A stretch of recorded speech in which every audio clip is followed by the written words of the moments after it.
Leadership isn't about control. It's about awakening minds and inspiring elevated consciousness.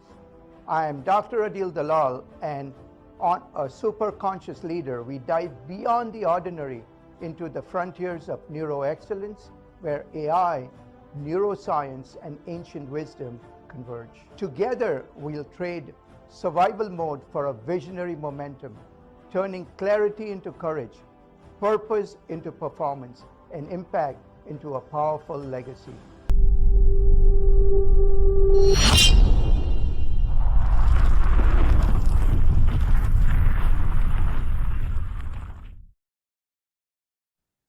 What if I told you that the leader the world needs most in the age of AI is already inside you, just waiting to be awakened?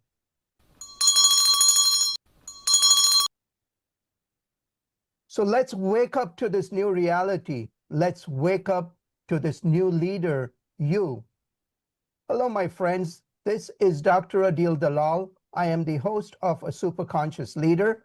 I have personally worked with leaders across 5 continents and 25 industries, and I've discovered something very profound. In the age of disruption, our greatest turning point and our greatest strength isn't technology.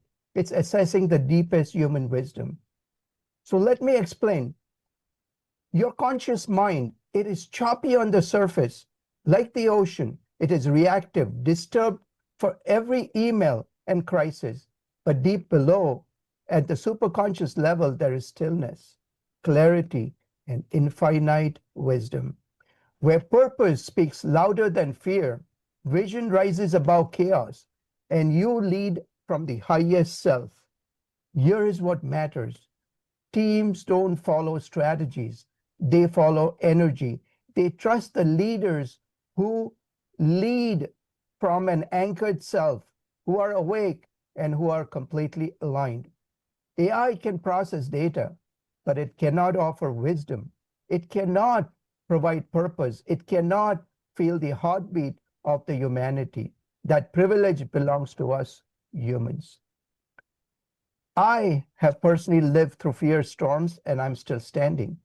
Optimism becomes your superpower. It showed me that every human crisis carries a brilliance waiting to be awakened. This show helps you access your superpower with practical tools you can use today to rediscover what you are more than you can ever imagine. Welcome to A Superconscious Leader. Remember, in the age of AI, you don't need to be superhuman. You just need to be superconscious.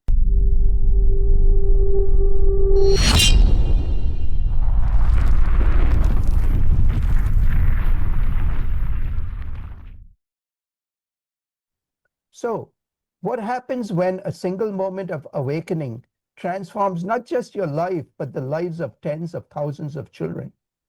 My next guest discovered that answer on Mother's Day 2000, when she visited India and met over 100 orphan children. That day, this firecracker from Louisiana left behind a successful television career and committed a life to a radical vision, a family for every child in our lifetime. Today, she leads Miracle Foundation, a global force that supports over 24,000 children in 2024 alone. She is a UN Humanitarian Award recipient, a World Economic Forum Young Global Leader, and a living example of what it means to lead from the superconscious level, where purpose overpowers fear and vision transforms systems. Welcome to the show, Carolyn Boudreaux. Thank you, guys. So nice to be here. What a beautiful intro. So, Carolyn, let's go back to that moment on Mother's Day in 2000. You were in India. You walked into that orphanage. What did you see that moved you so deeply? And more importantly, what was that emotion? What did you feel in that moment that told you this was your calling? So, I remember I walked into the orphanage. I had been working in the village. I had been working in that village, a very poor village. And I thought I was learning what poverty was. But then You know, when I walked into that orphanage, it was like the energy was just sucked out of the room. I learned right looking at those children that, wow, poverty is when no one loves you. That's what poverty is. Hmm. And so I, walked into the orphanage and I was horrified. I was horrified by the smells, by the sounds. And we had a beautiful prayer service with them. We had dinner with them, which was basically rice with some kind of sugar in it, and which is why they were bald. They didn't have any protein. And Hmm. a little girl came and put her head on my knee, and I picked her up and rocked her to sleep. And she fell asleep in my arms. And when I went to put her in her room, I walked into her room and I found these wooden beds, and I heard her bones hit that bed, and I just thought that could be me. That Wow. was really it. That's really what I thought. I was like, God, there, but for the grace of God go I. What that could Yeah. be me. And it wasn't Beautiful. me. It's like, I had someone that sang me a lullaby every night, you know? And she didn't have any food and she didn't have any bed and she didn't have a mattress and she didn't have someone to sing her lullaby. Yeah. Oh, wow. Yeah, it's that one moment which changes you, and probably this little girl was that, gift to you to change your direction. And I feel walking by, this is a super conscious, one of the traits of a super conscious leader is they put themselves in that, whether it's another kid or it could be another creature. You feel if you see them yourself in them, that is a Yeah. totally different level of consciousness. What if this was me? Just Yeah. ask that question. And I know this is very emotional. So, and I really feel that it truly comes from within. And this cannot be, just, it is not something which can be kind of, uh, it's not something which can be planned in or anything. It happens in a moment. Right. And that's what Right. happened to you. So, wow, that is beautiful. And I knew But I couldn't unsee it. And, and I was yes, honestly, I was haunted by it. So it's not like, wow, this is my yeah, future. This is my life. It wasn't that. It was that yeah, I did allow myself to be moved. You beautiful. do have to allow yourself, but I didn't think it was my future. I know. Yeah, from a TV career to this, that's a totally. But most people, Carolyn, would have just walked away, right? They would have moved on, but you felt a life-altering decision right there. What was happening inside you at a deeper, perhaps a subconscious level that made you know you wouldn't just walk away? How did you trust that inner knowing that this is something which you are called to do? That is a moment by moment thing. So Hmm. I didn't know that I was called to do it. I didn't see it as a spiritual awakening. I just thought I don't know what I'm going to do, but I am not going to pretend that they're not hurting. And I just I wasn't able to walk away from it. So, I thought, so I would just do something every day. That's what I committed to. So when I got back from my trip, I just said, you know what? I am going to do something. I'm going to wake up and I'm going to do something every Hmm. day to help those kids. I didn't know what it was. I had no plan. I didn't know. But Wow. yeah, it was just a commitment. It's just like, I'm going to Hmm. do something. Wow. And if Excellent. it fails, it might fail. You know what I mean? Look at the potential of failure there. I mean, the Yeah. potential of failure was quite high, It wasn't certainly logical. So, Carolyn, what was when you started the Miracle Foundation? What was the original vision, and how has this evolved? This is your 25th anniversary, so congratulations. Thank you. And just explain to us how you've grown in wisdom and understanding of what these children truly need from you. So at first I thought, well, let's just get them adopted because that's what they need. They need parents. And I knew Hmm. there would be, I thought I could find millions of families in the United States that wanted these children. But after a lot of research and after a lot of work, and about 3 years worth of work, I realized not only are there not very many children that are available for adoption, Hmm. that in fact, there are millions, millions and millions and millions that are not available for adoption, and they need help right where they are. We can't just, Right. we can't just fly them overseas. We're not going to scale that way. So I really wanted to look at, business wise, how could we help the most number of children? So we started going into existing orphanages and supporting them. Hmm. Developed a methodology. We added some business to it. We added some technology, some measurements. We were going into existing orphanages and improving the standards of care. And we were great at it. I mean, we could really turn an orphanage around in about 3 months. Um, then one of my board members and I decided to go to Uganda to see if this model would work in another country. And we went and met with the head of the UN in Uganda, and she said, did you know that most children that live in orphanages, that 80% of children that live in orphanages actually have a living parent? Oh, wow. And I was shocked. I had no idea. And so we started looking at the admission records of the Mhm. children in these orphanages. And sure enough, on their admission record, it said economic orphan, economic orphan, Oh, economic wow. orphan, and my board member and I just looked at each other and just said, wait, this changes everything. As good as we are at improving the standards of care for children in institutions, all of a sudden now our goal is to make them unnecessary. And so she, was already my partner as a board member, Mhm. but she came in as CEO, and together we have shifted the entire model to now our goal is to end the need for orphanages by 2040 Mhm. because kids Wow. belong at home. Yeah, And totally then agree with you. Yeah, and then of course, the other thing we did at the same time was we said, we got to take a look at the U.S. foster care system. We got a problem, our children Mhm. in need of care and protection here in the United States too. So we started working in the foster care system. So it has Mhm. evolved. And again, you let it evolve. You got to let it, you got to let yourself Yeah, be moved. You got to let your company evolve. I think that's part of, I think that's part of consciousness and awareness is to take the signals and move. yeah, excellent. Wow, what a segment. So, folks, what strikes me most about Carolyn's journey is this. She didn't wait for anyone's permission. She didn't wait to have all the answers.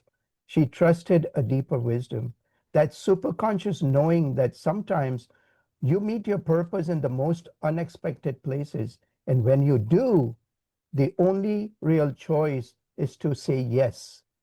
So pause for a moment and ask yourself, when was that superconscious calling that you had? And did you answer that? When we return, we'll explore the philosophy behind Miracle Foundation's revolutionary approach, why families matter more than facilities, and how leading with heart transforms everything. Don't go anywhere. We'll be right back with the superconscious leader.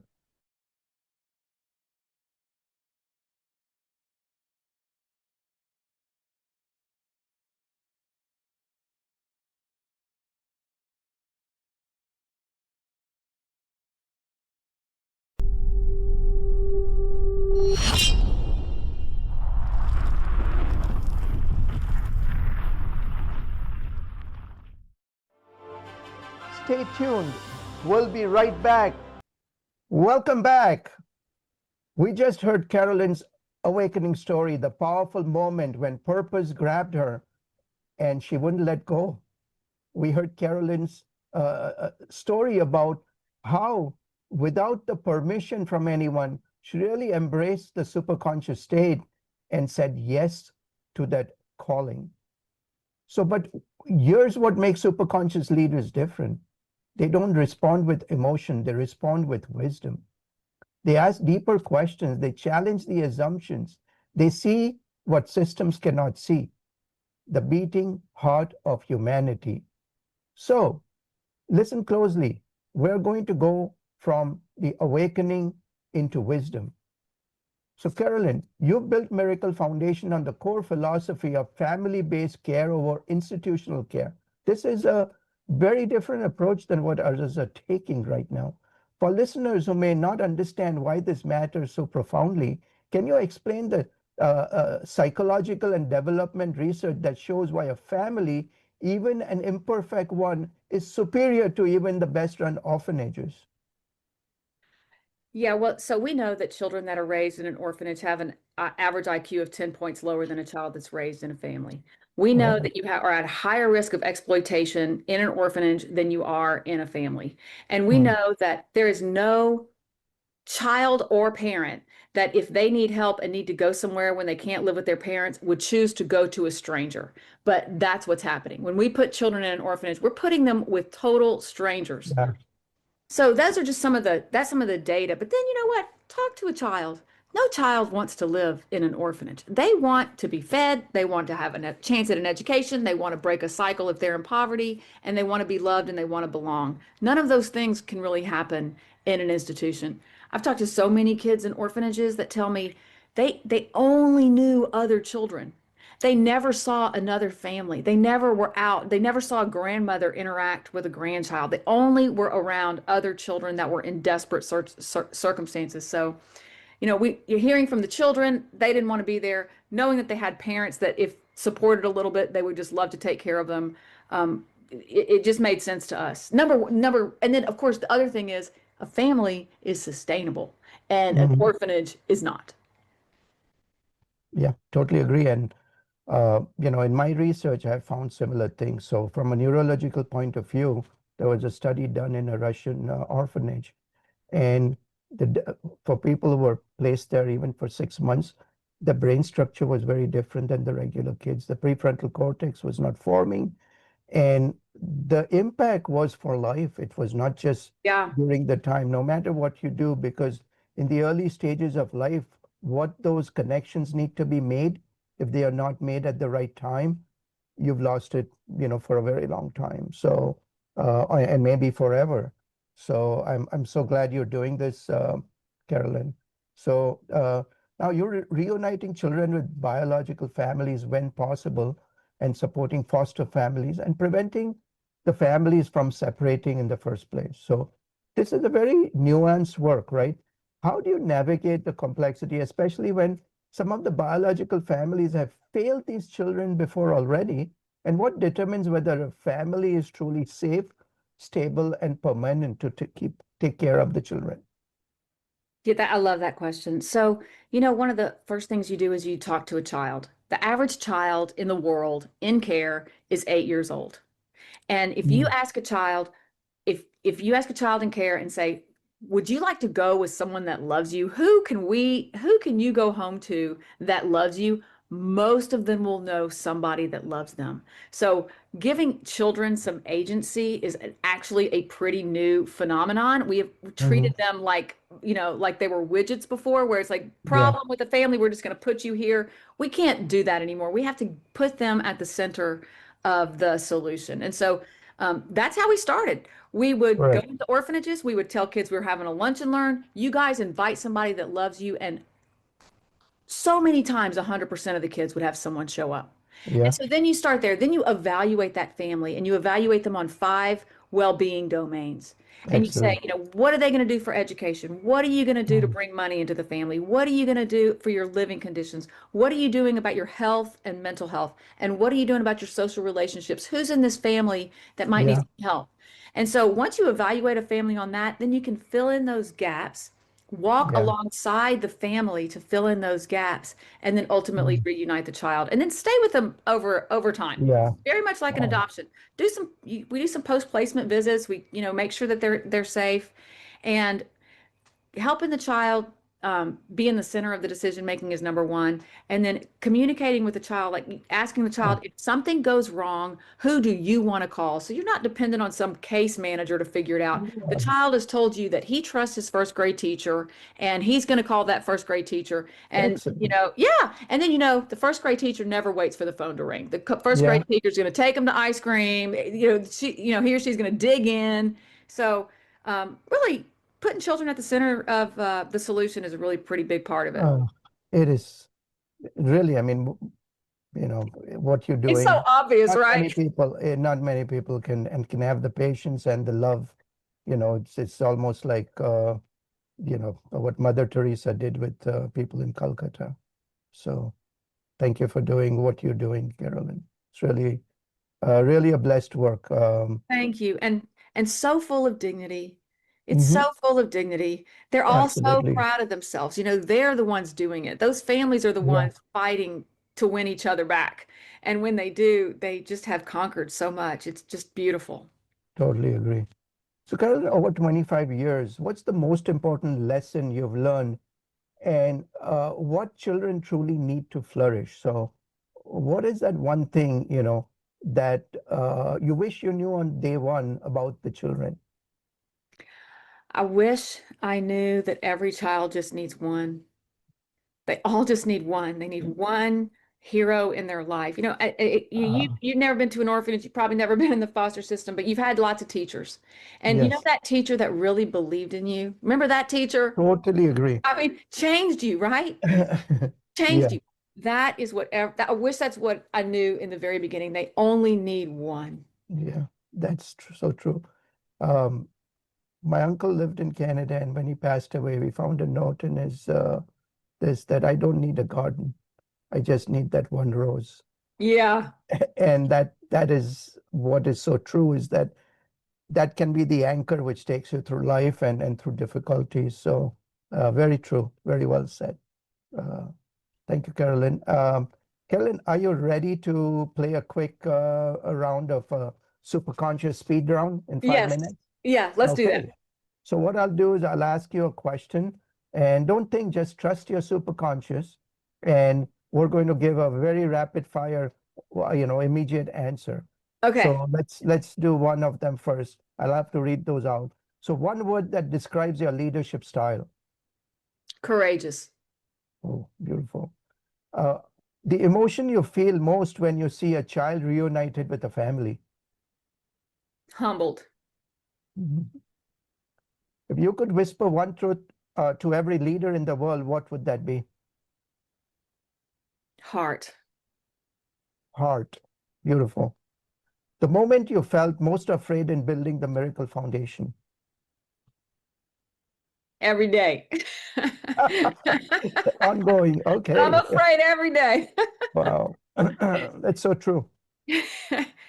The personal superpower that nobody talks about.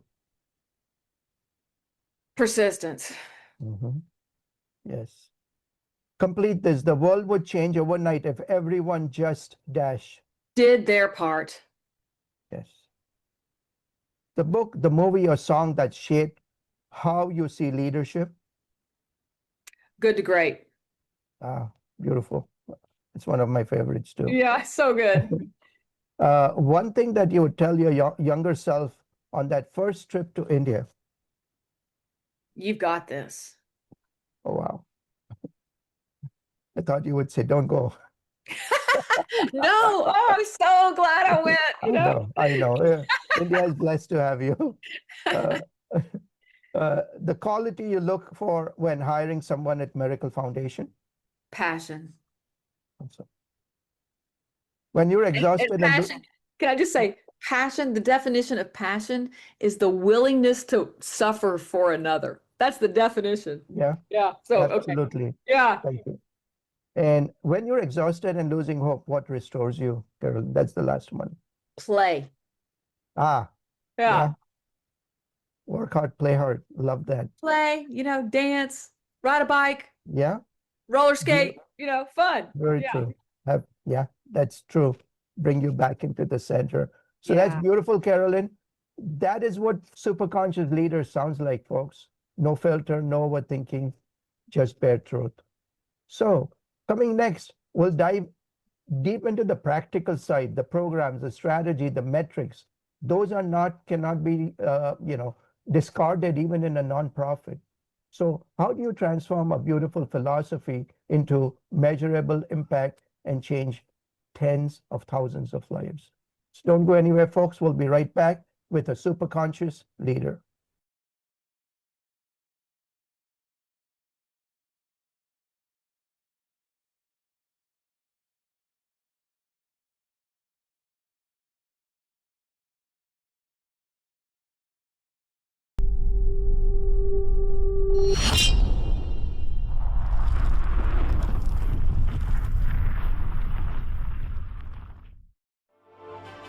Stay tuned.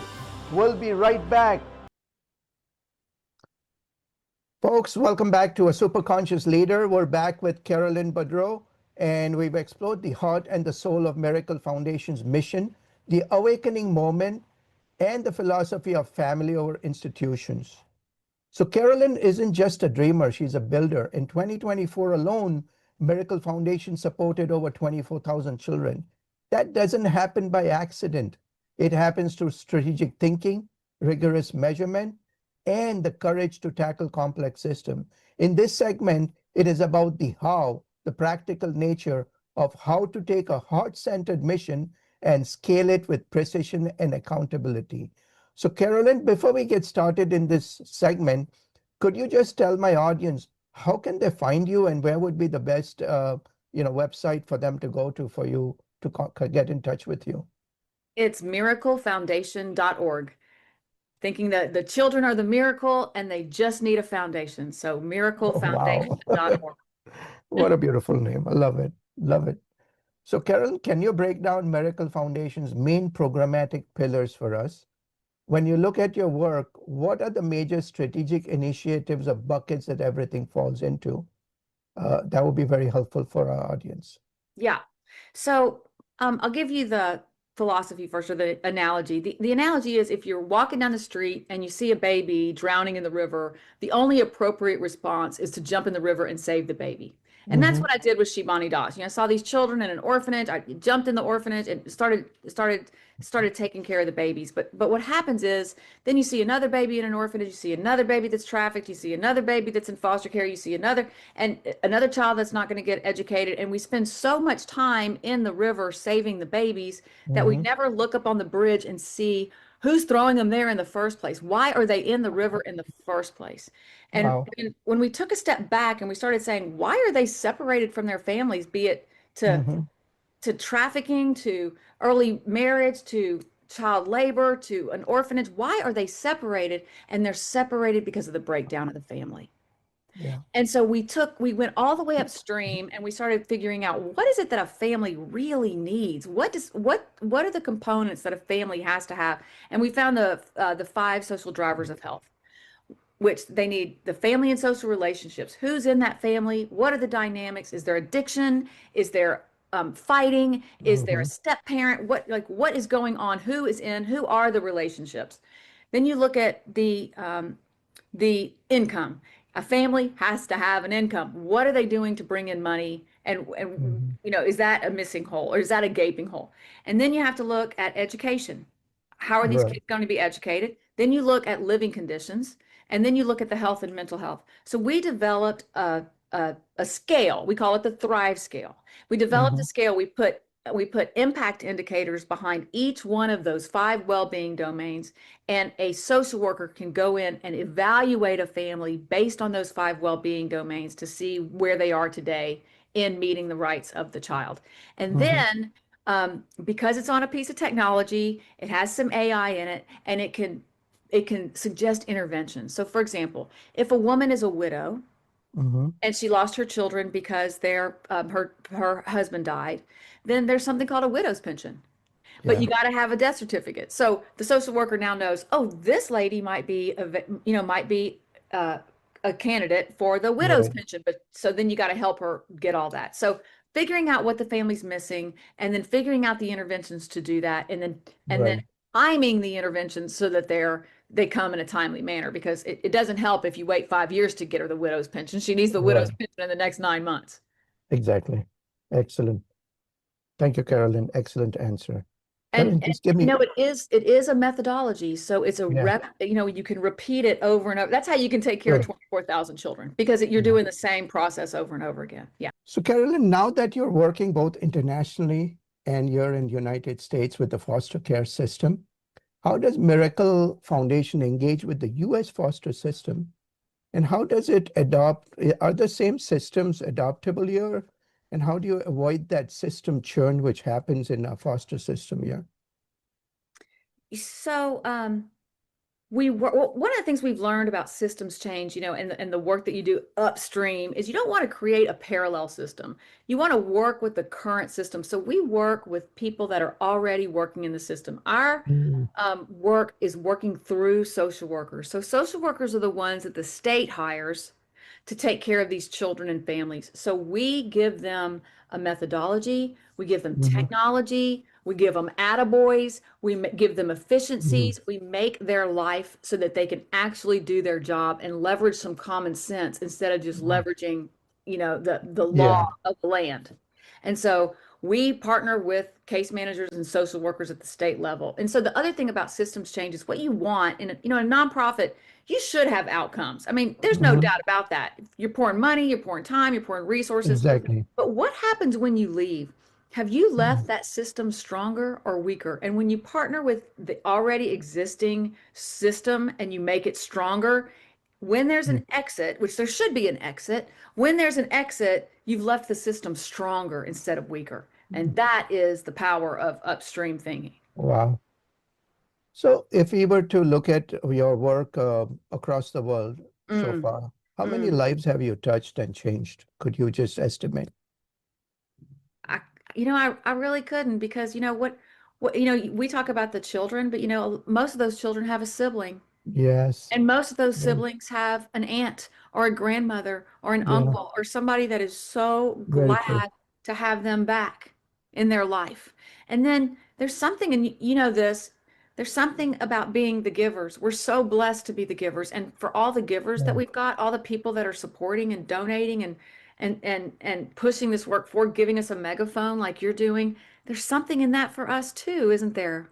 Yes, absolutely. I There's mean, some kind of there's some kind of social yeah. capital, some kind of Yeah. social capital. So, it's like, I mean, who knows? Who knows what the ripple is? Very true. And that is so true, is that touch one life and that life has, can be touching so many other lives. And, it just is amazing how, uh, one good deed can grow into such a powerful movement, and which you've shown right now. But Karen, in every movement, there is accountability. So there is, you know, for every donor who's supporting your organization, you've created, you talk about the tribe scale. What are the other metrics and methodologies to ensure that the children aren't just surviving, but actually thriving? What other metrics and systems have you put in place for that? So every child has a social worker that goes to visit them every month or quarter or Hmm. every 6 months, depending on how difficult that placement is. Some of them go every single week. So the social worker fills out the information on the Thrive scale, and we're able to see exactly how many kids are being visited, when they were visited, when was the last time they got life skills training. So it, like you said, it's not the measurement isn't just about the number of children that got out of the system and went back to their family, which, by the way, saves taxpayers hundreds of thousands of dollars a year, by the way, Mm. Yeah, So, exactly. yeah. But we also go and make sure that the child is thriving by following up with that child up to about 3 years. Excellent. And then And the other thing, the other metric that's so important is prevention. How many children are now not going into not being separated? And so, like right. I said before, when a child is separated from their family, an orphanage is not the only option. There's trafficking, there's child Yes. Oh marriage, my there's God. Yeah. child labor. I mean, there's all Yeah. kinds of places that a child can go when their family breaks down that aren't so nice. Absolutely. And so preventing children and preventing families staying together also prevents so many other things for that Oh, society's but going to have to deal with later. you are so correct on that. And, you know, uh, that is a very, very important topic to, talk about, is, how we abuse the children. And it has to be an absolute, when we talk about super conscious level, what you're doing, there has to be a absolute opposite level, which is so low to hurt the children in that way. And I believe, um, whatever we can do to prevent that is so important for all of us. So Yeah, and you thank you talked for about if doing it. everybody did what, it's like if everybody did their part, we do Yeah, all have a part to play. We act like once a absolutely. child's in the system, well, it's the system's responsibility, the Yeah, state's responsibility. Whether you know it or not, you're paying for it with your taxpayers' yeah, dollars. You'll pay for it when they end up in prison, and most of them, yeah, 25% of them will end up in prison within 2 years. So yeah. we're going to pay for it one way or another. So I think we should be paying for prevention and enjoying the work Totally agree. instead of seeing these outcomes that are just so devastating for people. Totally agree. Carolyn, could you share one story, briefly about a kid who has moved from the institution to a family, and how it transformed their life. Yeah, so I always think about Priya. Priya was 6 years old when her dad died. Her Mhm. mother had a mental illness and couldn't care for them. And so Priya was separated from her family when, her dad died. So now her mother is alone and grieving. And Mhm. she and her sister are 7 hours away at an orphanage, an all-girls orphanage.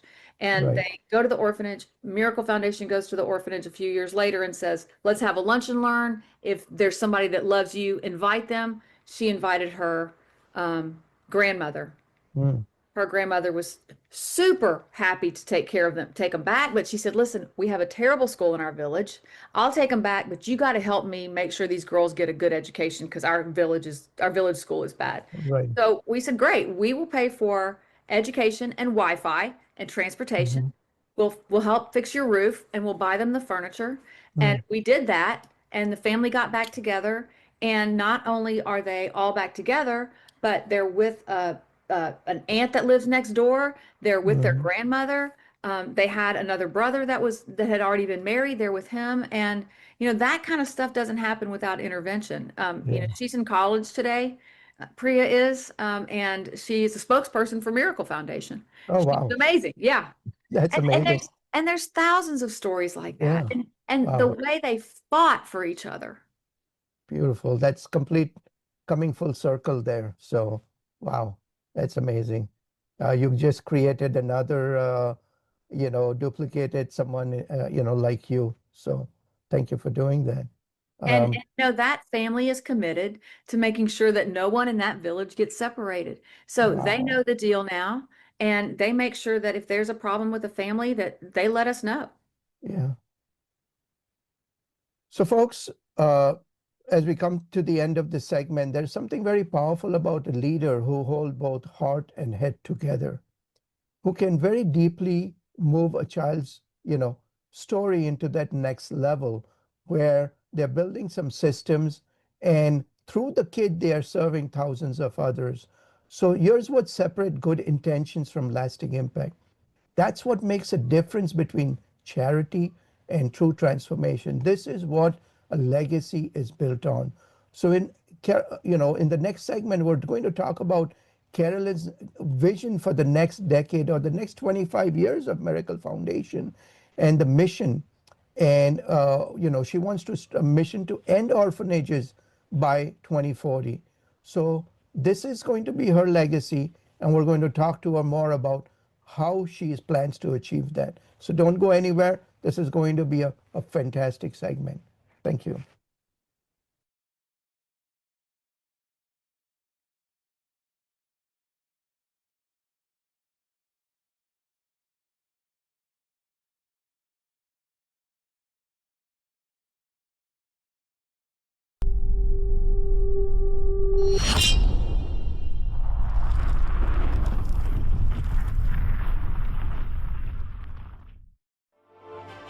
Stay tuned. We'll be right back. Welcome back to A Superconscious Leader. This is going to be our final segment with Caroline Boudreaux.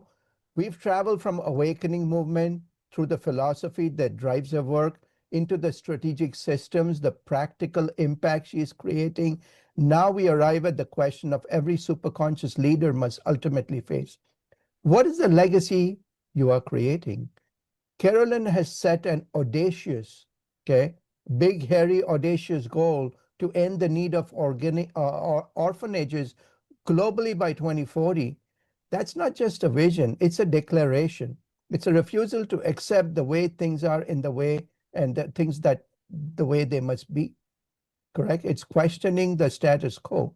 The final segment is about the future and about how each of us can be part of creating a world where every child grows up in the embrace of a family. So, Carolyn, you're committed to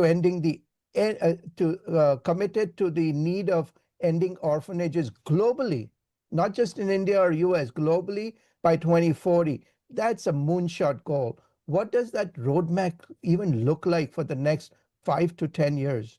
What are some major milestones you're working towards to make this vision into a reality? Well, so the first thing is to get the buy-in. So we did get the buy-in. India is committed to ending the need of orphanages by 2040. The government of Wow. Kenya wants to end the need for orphanages in the next 7 years. The government of Uganda is on board to end the need for orphanages. Yeah. We all know, it's like the narrative has changed. We all know that children don't thrive there, that we've got to get them Yes. into a family. And so the first thing that needed to happen was the change of narrative. So that's definitely happening as a snowball. Then you had to figure out how to do it. We have that Thrive scale. Governments are Yeah. using that Thrive scale to show how to actually do that. Right. And then, and so, it actually has to work. So we think, in the next 5 years, the whole narrative will shift to family-based care. In the next 10 years, many, many countries will be using only family-based care. And in the Wow. next 15 years, there won't be orphanages in the world. So that's it. And it's going to take a few things. It's going to take, number one, Mhm. proximity. Proximity Yeah. to people on the ground, like getting to all the way to the ground. That's super powerful. It's going to take a narrative shift, which we're working on. It's going to Hmm. take being uncomfortable. Me being uncomfortable, asking people for money, asking people to invest, the children being uncomfortable as they move from an orphanage that they used to know to a family that they, have to get used to. And then, it requires a lot of hope. Hmm. Yeah, totally agree. And Carolyn, you mentioned about globally. So are you planning to expand into new countries? And what are the strategic decisions, or what are some of the roadblocks you may face in that? Yeah, one of the strategic decisions is something we call low-hanging fruit. So we Okay. are betting on the tipping point. When 33% of the United States quit smoking cigarettes, the rest of them fail. So you don't Yes. need to transform the entire world. You just have to Yeah. get to 33%. So we're looking at Yeah. Uganda, Yeah. Kenya, Tanzania, um, uh, Excellent. the United States, Yeah. India. These countries have all agreed that the systems that we're using are not working. Very true. So So yeah, the tipping so point, you're just looking for that tipping point, which moves that's the everyone to goal. the next level. Awesome. That's it. Love That's that it. strategy. Yeah. Very smart. Very smart. So here is a reflective question, Carolyn. So when people hear a family for every child, what do you hope that calls forth in them personally? How might they see their own capacity financially, emotionally, as a legacy of aligning with that vision? Well, if you're lucky enough to have had a good family, I think Mm. gratitude is a really, really, really good place to start. I was already at gratitude when I met the children. So I think, starting with a thank you is a beautiful thing. And then, Yeah, being smart enough to be selfish enough to give back. Like yeah, really get in the game and play the game. Really, I tell everybody we need money, we need a megaphone, and we need minutes. We need people to invest correct. time. And so if you ever wanted to make a difference with your life, which I think we all do want, I think everybody Absolutely. really wants their life to matter. This is a really, really good way, a really good thing, a solvable problem, something we can Yeah, actually do if we do it together. Like-minded totally agree. actors acting, as I say. Very true. Wonderful. Well said. So, Carolyn, as we come to the end of this, I'm going to play another game with you if you don't mind. Yeah, I like it. So, basically, just let your answers flow from your heart. So let's talk about gratitude prompts. Gratitude is one of the highest superconscious states you can have. And as we say, gratitude is the best attitude, right? So, uh, so let's talk about some gratitude prompts. The children you met on Mother's Day 2000, what do you want to say to them? Thank you. Thank you for Mhm. teaching me who I am. Wonderful. The person who you first believed in your crazy idea when you had nothing but a vision. Dee Dee Stone. Dee Oh, Dee wow. Stone. She said, God doesn't call the equipped ever. Yeah, he equips them later, He right? equips them later. Wow, beautiful. Uh, a donor who gave when you had almost nothing to show for it yet. Eric Stumberg. Eric Stumberg came when we had tried a couple of models and they failed, and I admitted to him, I was like, we got nothing. We got nothing. He wrote a Mm. big old check and said, figure it out. Oh, wow. How about that? See that one person, right? All you need is Yeah. that rose. Wonderful. And the authenticity, by the way, the Yeah, authenticity to be able to go to very him and true. say, we're in trouble. I don't Very have it. true. Yeah. Yeah. And sometimes we don't do that enough, right? We're always Yeah. Acting like taking it's that all, yeah. as a failure. So, correct. There is no failure in life. There is either you're learning or it's a win. So both are good for us. Um, a childhood story broke you open. Maybe you talked about Priya or anyone else in your orphanage or your facilities.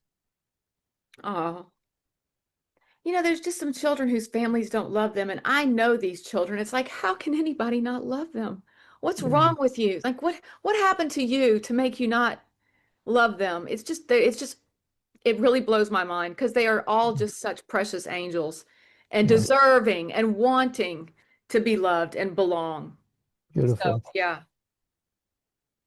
Staff member who carries this mission like it's their own. Well, she's not a staff member. She's my partner, and her name is Leslie Beasley, and she's our CEO. Oh, Yeah, there's oh nothing wow, staff member awesome. about her. Beautiful. And finally, Carolyn, your own courage. What do you want to say to yourself? Uh, that you've got this. Awesome. You got this, Carolyn. Yeah. And we're all supporters of you. How can my audience find you? They can find us at miraclefoundation.org. And you can email us at love@miraclefoundation.org. And we would love to hear from you. If you have thoughts to share, if you have ideas for us, if you want to find a way to get involved, if you want to make a donation, send us an email, love@miraclefoundation.org. Oh, wow, beautiful. Excellent. Okay, fantastic. So that brings us to the end of this beautiful show. And if this conversation moved you folks, I invite you to sit with one question. What is your life calling, to you? What is that super power that you have, and how is it calling on to you at every moment? And are you answering to that call? So Karen Boudreaux heard that call on Mother's Day 2000.